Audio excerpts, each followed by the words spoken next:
Und damit herzlich willkommen zu einem neuen KI-Kampf-Video hier auf meinem Kanal. Und man sieht's schon, ich habe den guten Gottfried mal auf die Version rübergezogen, Magic, wo die Pilafschen KIs sind.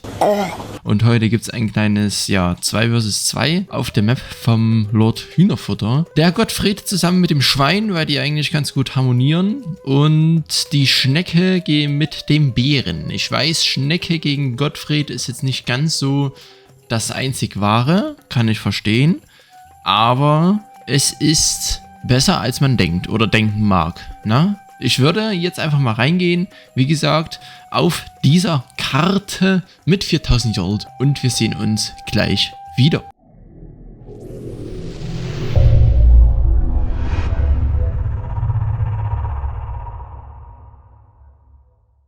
So, also, ich lasse das Tempo jetzt gleich mal ein bisschen höher. Oder ich gehe ja noch ein Mühe weiter runter, so auf 200, weil alle KIs so ein bisschen, viel Zeit brauchen, um da irgendwas zu machen. Und das Hauptaugenmerk würde ich jetzt einfach mal in dem Kampf auf den Gottfried legen. Denn ich habe ein bisschen was verändert. In dem letzten Kampf mit den 2 vs 2 vs 2 war es ja so, dass der Gottfried ein wenig sehr untergegangen ist unter der ganzen Action, die da abgegangen ist. Und seine Armee bzw. sein ganzes Auftreten sehr verhalten, sehr zurückhaltend und so war und gar nicht so präsent. Das habe ich jetzt versucht ein bisschen zu ändern. Ich habe das jetzt auch ein wenig anders gemacht, dass er vor allem auch sein Gold ausgibt. Man hat ja in dem letzten Kampf auch gesehen, dass der gute Junge hier um die 15.000 Gold oder so dann insgesamt angesammelt hat. Und das habe ich jetzt versucht so ein bisschen zu umgehen, damit er einfach ein bisschen besser dasteht, ein bisschen schneller rekrutiert, ein bisschen besseren Punch im Angriff hat und so weiter und so fort. So, was habe ich genau geändert? Also, ich habe die Angriffe, da habe ich auch mit dem Crusader Pilaf gesprochen, dass die Angriffe, wo er zuerst die Kolbis einsetzt und dann die Schwertkämpfer, habe ich komplett rausgenommen. Bildet also jetzt schon mit dem ersten Angriff die Schwertkämpfer aus, damit er einfach auch ein wenig besser in der Verteidigung steht und ein bisschen mehr Punch hat beim Angriff. Klar, gegen eine KI, die jetzt hier Feuerverteidigung hat, auch wenn sie hier nur 3 Feuerwerfer... Hat die Schnecke nicht Feuerwerfer? Ja, da ist einer. Hat ja, glaube ich, 3 Feuerwerfer als Starttruppen oder sowas. Und ja, da kommt er halt immer noch ein bisschen schwierig dagegen an, ist klar. Ich weiß auch noch nicht so wirklich, was ich dem als Buddeltruppen geben soll. Ich habe ihnen jetzt Kolbis gegeben als Buddeltruppen. Ich bin aber noch am Überlegen, ob ich ihnen vielleicht Pikiniere als Buddeltruppen gebe. Die Pikiniere müsste er sich aber kaufen. Na, ich würde jetzt hier keinen nochmal extra Pikenmacher hinsetzen, damit er dann da nochmal ein extra Gebäude hat, sondern einfach das halt einstellen, dass er die kauft und nicht verkauft. Ja, genau. So, dann habe ich die Attack for Space von 48, glaube ich, auf... Ne, ich weiß es sogar. Von 48 auf 54 erhöht. Damit er da noch ein wenig mehr... Guck, man sieht es auch jetzt schon. Die ersten Angriffe kommen jetzt schon mit den Schwertkämpfern raus. Und ja, die Attack for Space minimal erhöht, damit er ein wenig länger sammeln kann und nicht so oft raus muss. Er wird richtig gefährlich, wenn er mit seinen europäischen Schwertkämpfern und den Mönchen, er hat zwar immer noch ein paar Mönche in seiner Hauptarmee, aber nicht mehr so viele, skaliert. Also er ist quasi, wenn man es jetzt mal so ganz genau nimmt und das mit anderen KIs vergleicht, dann ist er quasi der gute Inquisitor. Der Inquisitor von Crusader Pilaf, der hat ja auch so... Oder ist ja auch so, dass er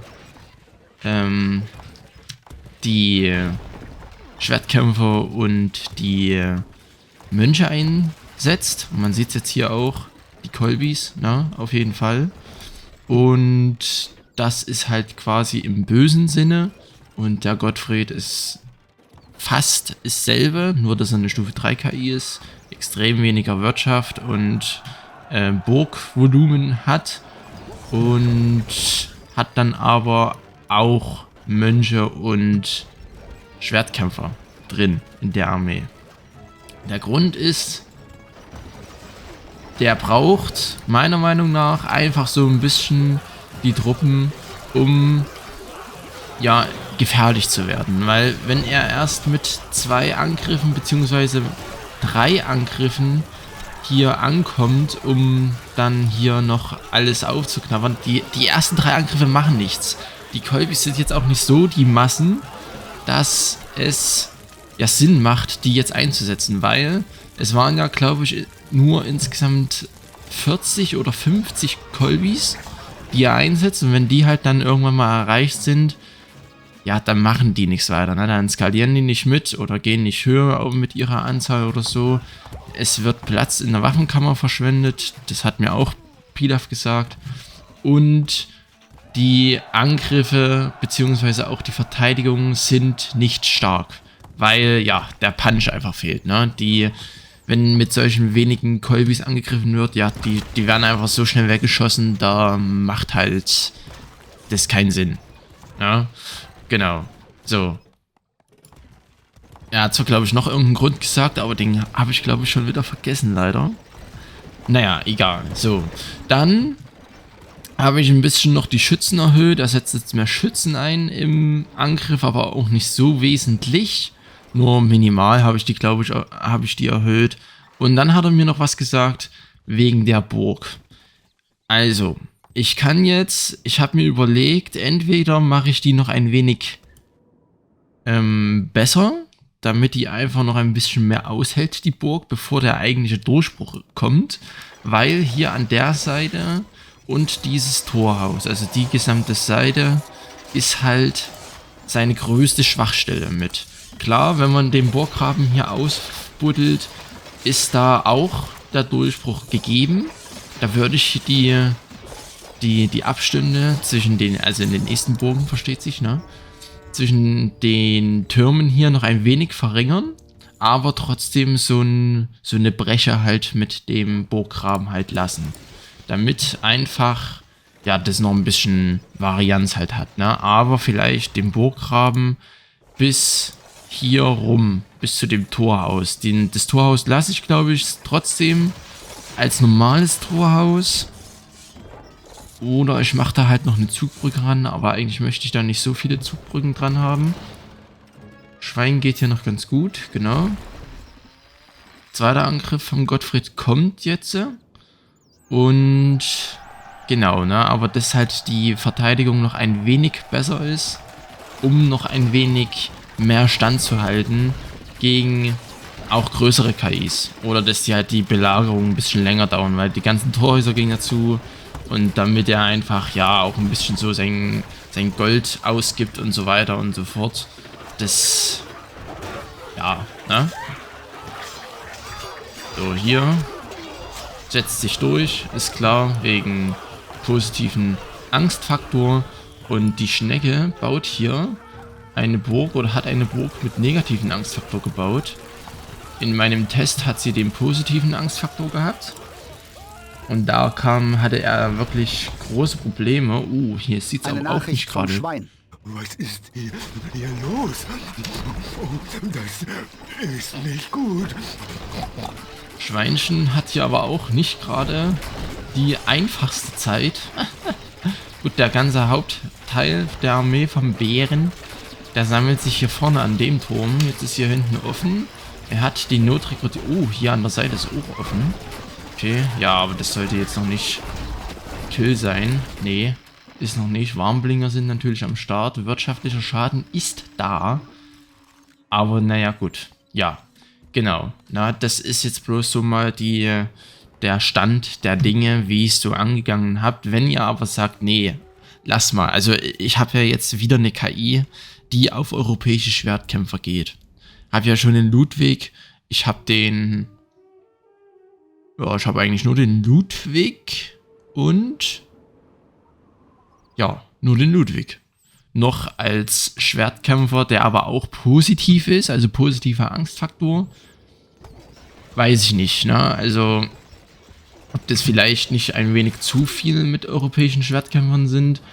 Wer die Umfragen verfolgt auf meinem Kanal, ich mache ja jetzt schon seit 2 Tagen, glaube ich, Umfragen zu meiner neuen KI, die ich ja mit euch zusammen erstellen möchte. Da haben ja viele drunter geschrieben, dass ich bei der KI leichte Truppen verwenden soll, so massenhaft leichte Truppen. Und dass es da halt dann entweder die Varianz gibt oder ihr sagt halt, okay, mach lieber die Burg noch ein wenig tankiger. Von mir, also ne, ich sag's jetzt einfach mal, vielleicht noch hier mit der Mauer irgendwas oder dem Burggraben noch ein bisschen rumziehen, hier mit Zugbrücke überall oder sowas, dass es dann ja einfach mehr aushält. Geh von den europäischen Schwertkämpfern runter. Ja, na, da könnt ihr ja gerne auch mal in die Kommentare schreiben, was ihr davon haltet. Beziehungsweise würde ich auch gerne euch fragen, was ich dem Gottfried für Buddeltruppen geben soll. Also entweder Kolbis oder Pikiniere, Lanzenträger. Ja, da kann ich, ja, ne, brauche ich eh nicht. Weil die werden eh so schnell weggeschossen. Und wenn halt die Lanzenträger einmal tot sind und es ist halt hier so eine Burg, wo halt die europäischen Schwertkämpfer nicht mehr durchkommen, dann bleiben die einfach draußen stehen und werden weggeschossen. Ne? Und das ist da ja dann auch ein bisschen doof. Oh, ja, Assassinen. Eieiei, okay. Ja, sind mal wieder ein bisschen komisch unterwegs, aber gut, alles klar. Oder ich gebe ihnen Pikiniere, die halten halt mehr aus. Sind auch relativ günstig. Und die Piken kosten, glaube ich, jetzt auch nicht ganz so viel. Und da könnte vielleicht noch ein bisschen sein... Meine Pläne sind gescheitert. Vielleicht sollte ich mir neue Verbündete suchen. Sein Gold ausgeben. Also da könnt ihr sehr gerne mal in die Kommentare schreiben, wie ihr das finden würdet. Welche Truppen da angemessen sind oder welche da nicht dazu passen. Übrigens auch keine so wirkliche Kolbis mehr, weil das habe ich auch vom Pilaf. Na, weil die Kolbis mehr so die schmutzigen, dreckigen, bösen Truppen sind, wie es Schwein.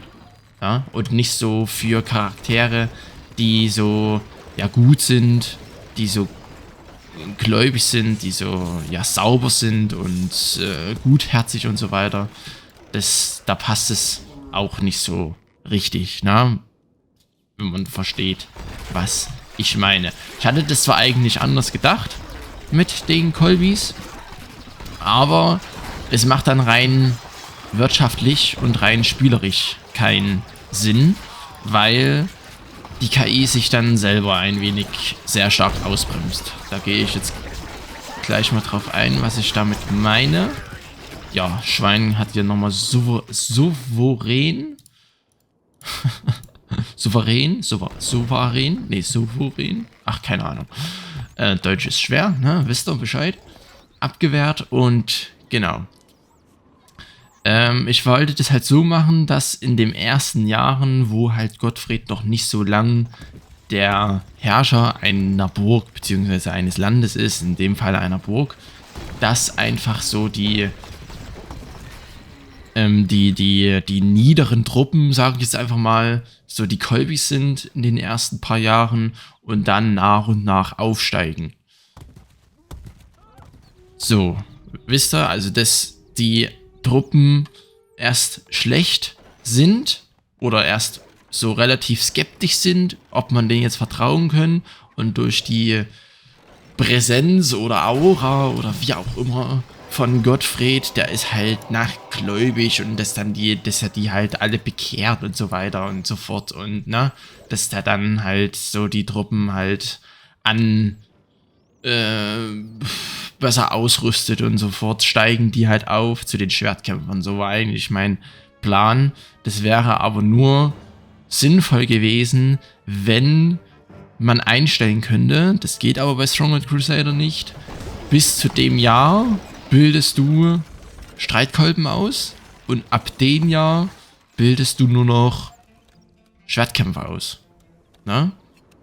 Das wäre eigentlich noch eine ganz geile, ganz geile Einstellung, dass man so einstellen kann, okay, zu dem und dem Jahr bildet die KI die und die Truppen aus und ab dem Jahr bildet die keine Truppen der Art mehr aus, sondern nur noch die andere Art quasi. Ne? Dass das da nochmal ein bisschen, ja, cooler ist. Aber sowas geht leider nicht in Stronghold Crusader und deswegen hat Pilaf und habe ich dann auch gesagt, okay, nee, das macht nicht so wirklich viel Sinn, spielmechanisch, und deswegen habe ich jetzt gesagt, okay, dann lieber weg von den Kolbis und mehr hin zu den, ja, anderen Truppenarten. Ja. Ist ein bisschen schwierig zu erklären, ich hoffe, man kann es so ein bisschen verstehen, wie ich das meine. Aber ja, es ist, ja, ne, es ist kompliziert. Genau. So. Ansonsten ist alles gleich geblieben. Burg ist noch dieselbe. Armee hat sich halt bloß ein bisschen geändert. Oh, hier. Schnecke geht nochmal mit einem anderen Ziel auf den Gottfried. Nicht auf das Schwein, sondern auf den Gottfried. Und prallt aber ab.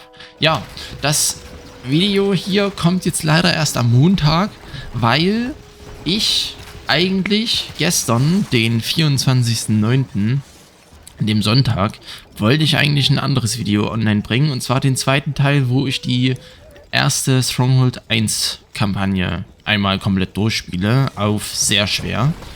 Und musste dann aber feststellen, dass ich bei Mission 13 oder 12 ist eine Mission, die auf sehr schwer ist. Ich saß da, glaube ich, um die 3 bis 3,5 Stunden an der Mission und habe sie Ewigkeiten nicht geschafft. Und ja, nachdem ich die dann geschafft hatte, hatte ich einfach keine Lust mehr. Weil ich war dann so fertig mit den Nerven und konnte einfach nicht mehr. Oh, Schwein rückt aus. Vom Schwein. Was ist hier los? Eieiei, Schwein. Och nee, was machst du denn?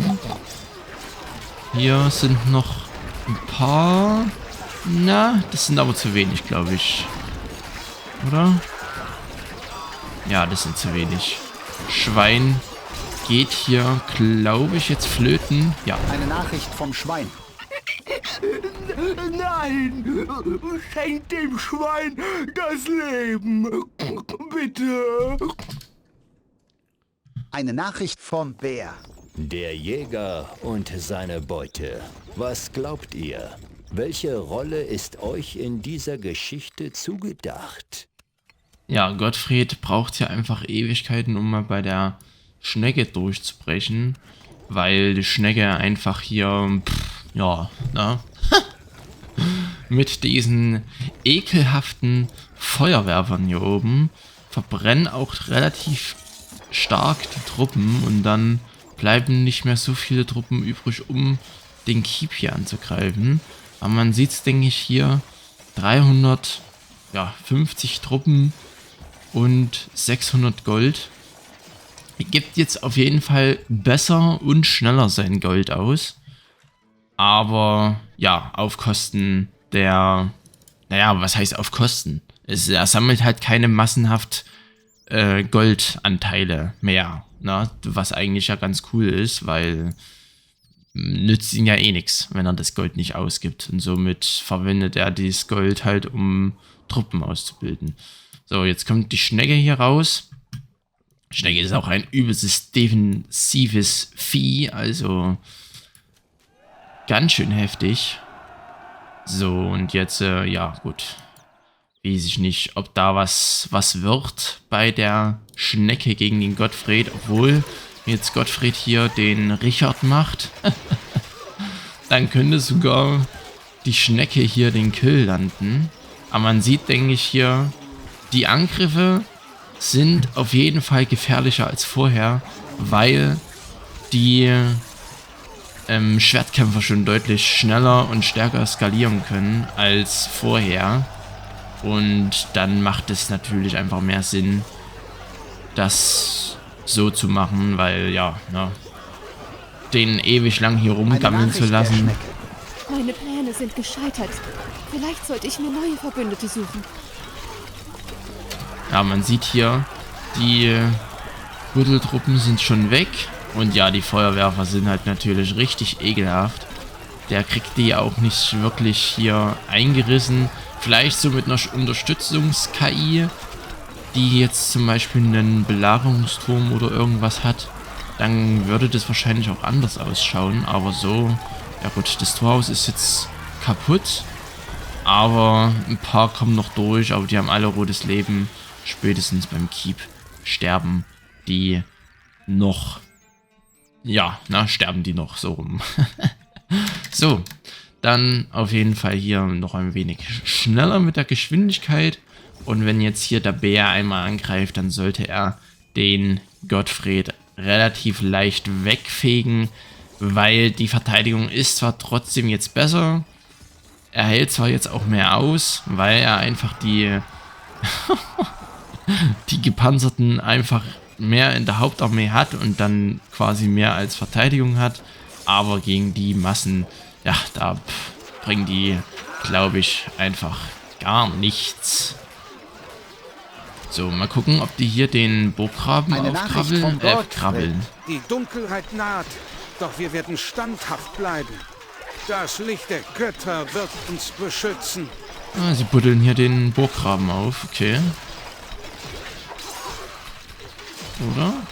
Ja, genau. Da ist der Burggraben offen. Und jetzt ist Gottfried auch Geschichte. Eine Nachricht vom Gottfried. Während mein Weg sich dem Ende neigt, lebt unsere Gemeinschaft in den Herzen von euch allen weiter. Ehrt meine Erinnerung und möge Frieden euren Pfad begleiten. Eine Nachricht vom Bär. Der Jäger und seine Beute. Was glaubt ihr? Welche Rolle ist euch in dieser Geschichte zugedacht? Ja, Bär und Schnecke hier mit deutlich mehr Gold auf jeden Fall. Da kann natürlich hier das Schwein gar nichts dafür. Das hat sein Bestes gegeben. Es sollte jetzt auch, also ich wollte euch bloß mal die Veränderung zeigen, die ich jetzt am Gottfried vorgenommen hatte. 2000 Truppen. Ja gut, die Mönche, die machen halt einfach schon richtig heftig die meiste Anzahl aus, so rum. 1300, 1300, 1200, also die restlichen KIs gar nicht so weit auseinander. Ich würde jetzt einfach hier mal tauschen, die zwei Charaktere, Schnecke und Bär. Wir gehen sofort wieder rein. Ich glaube zwar nicht, dass hier Gottfried lang den Druck von dem Bär aushalten kann, aber vielleicht kann ja gut, Schwein geht trotzdem auf Gold, und der Bär häuft halt dann ganz schön das Gold an und der Gottfried geht immer auf Balanced, also immer auf die Schnecke. Was eigentlich gar nicht so vorteilhaft ist, dass die hier über Kreuz angreifen, aber ja, leider ist es so. Leider ist es so. Und ja, aber wir können ja einfach mal gucken, wie jetzt die Verteidigung von Gottfried gestiegen ist, wenn er einfach die europäischen Schwertkämpfer in der Hauptarmee eher parat hat und die damit zur Verteidigung einsetzen kann. Ne? Genau, hier Raids auf jeden Fall am Start vom Schwein. Ich hatte auch überlegt, ob ich dem Gottfried hier Kolbis als Raid-Truppen gebe, aber damit kam er wirklich gar nicht klar, weil er nicht so viele wie soll ich sagen, also er hatte dann mehr das Gold in die Raid-Truppen reingesteckt und nicht so in seine restliche Verteidigung bzw. in seinen Angriff, was ihn noch mehr verlangsamt hat. Und deswegen habe ich ihn jetzt trotzdem die billigen und leichten und eigentlich auch nutzlosen Mönche gegeben. Aber gut. Oha, hier, Schwein schwenkt doch mal um. Ja gut, ne? Also wenn Schwein und Gottfried auf einen und denselben Lord gehen, also auf die Schnecke oder auf den Bär, dann ist natürlich schon die Gefahr am Start. Aber ich glaube nicht, dass hier der Bär jemals schlechter als die Schnecke gewertet wird. Außer es passiert jetzt irgendwas völlig Vorhergesehenes. Ach Mensch, Deutsch. Und deswegen, ja, Bär hat schon, Alter, Bär hat 7000 Gold. Ja, moin. Naja, gut. Vielleicht kann aber Gottfried so lange tanken, bis das Schwein so gut skaliert ist, dass er dem Bär hier auch gefährlich werden kann. Aber ich glaube es nicht. Ich glaube es einfach nicht. Die brachiale Anzahl der Gepanzerten vom Bär ist dann einfach ganz schön viel. Und es ist dann hier einfach nicht ausreicht, die Menge, die er hier als Verteidigung noch mit hat. Beziehungsweise als Verteidigungstruppen als Hauptarmee. No. So, Gottfried kommt wieder raus. Gut, geht wieder auf die Schnecke, also wieder hier rüber. Der Arm ist natürlich auch wieder hinderlich bei den Belagerungsgeräten, dass die hier immer schön in den... Eine Nachricht vom Gottfried. Die Dunkelheit naht, doch wir werden standhaft bleiben. Das Licht der Götter wird uns beschützen. Na, und das war's ja auch schon. Weil also wenn er gegen eine Stufe 4 KI antreten muss, dann sieht es immer noch ein bisschen mau aus. Deswegen auch die Überlegung. Während mein Weg sich dem Ende neigt, lebt unsere Gemeinschaft in den Herzen von euch allen weiter. Ehrt meine Erinnerung und möge Frieden euren Pfad begleiten. Eine Nachricht vom Bär. Der Jäger und seine Beute. Was glaubt ihr? Welche Rolle ist euch in dieser Geschichte zugedacht? Deswegen die Überlegung, die Burg halt noch ein wenig tankiger zu machen. Nicht die Mauerstärke, sondern einfach so ein paar, vielleicht noch ein bisschen den Doppelring hier verstärken und dann hier rum halt um der anderen Seite noch ein wenig den Burggraben rumziehen, damit da noch ein wenig mehr zum Buddeln ist und dann die Truppen nicht ganz so easy durchkommen, weil man hat es ja gesehen, dass die Truppen hier extrem leicht bei dem Wall, der hier rechts an der Seite ist, durchgekommen sind und dann, ist halt der Durchbruch sehr, sehr schnell gegeben. Na, aber da würde ich auch sehr gerne euch fragen, wie ihr das sehen würdet und dann werde ich dann das umsetzen. Wenn halt ihr sagt, nee, macht es ruhig, dann mache ich das trotzdem einfach. So, Bär hat man auch lang nicht mehr auf meinem Kanal gesehen. Auch mal schön wieder den jungen Kerl zu sehen, wie er hier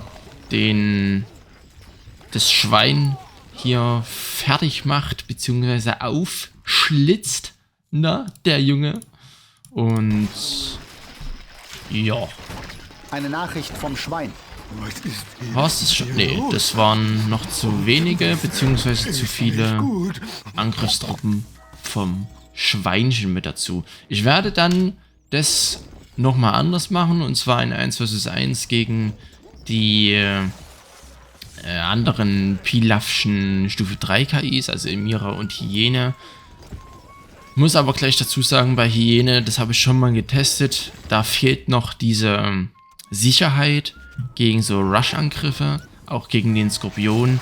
Also da hat er noch nicht so die Möglichkeit dagegen zu widerstehen, weil die Assassinen ja trotzdem dann relativ viel Schaden machen, beziehungsweise so viele sind, dass die Mönche einfach nicht ausreichen.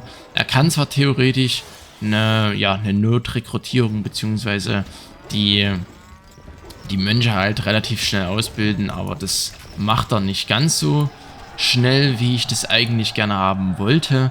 Deswegen muss ich da in der AIV mal noch ein paar Pausen einbauen, dass er da ein wenig sicherer steht gegen Rush-Angriffe. Aber im direkten 1 vs 1 sieht man, glaube ich, ein wenig besser die Veränderungen im Gegensatz zum letzten Mal.